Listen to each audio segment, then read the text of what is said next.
šeit Liepājas stadionā. Ja jums ir labi dzirdams, tad jūs dzirdat šo Liepājas Metalurgu himnu, kur pavada ne tikai futbolā, bet arī hokejā. 77. numurs Vitālijs Kavaļausks. Rezervisti 31. Vārtsargs Viktors Spole. Atvainojos, bija bīstams sitiens pa vārtiem, šoreiz garām. Es atvainojos, bīstams uzbrukums Skonto izpildījumā. Nedaudz pārturēja bumbu. Bīstami! Atskan tiesneša svilpa. Laizāns, Siņeļņikovs un Smirnovs. Tālsitiens un vārtu staps! Nu, varētu teikt, ka 12. minūtē visreālākā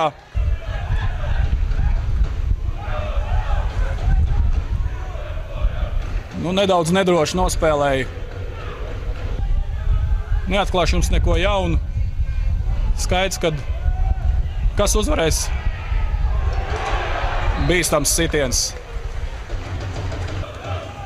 Un kārtējais stūra sitiens. Skaisti apspēlēja. Un sitiens? Nē.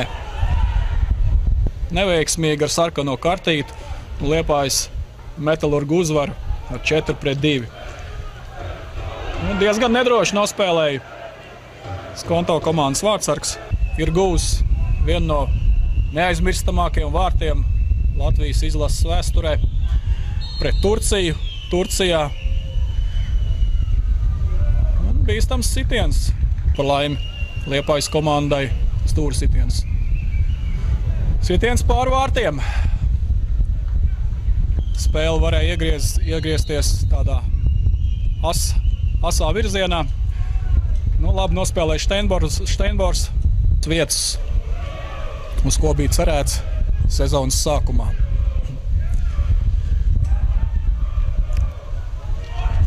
Var izdot. Diezgan interesants sitiens tālajā stūrī.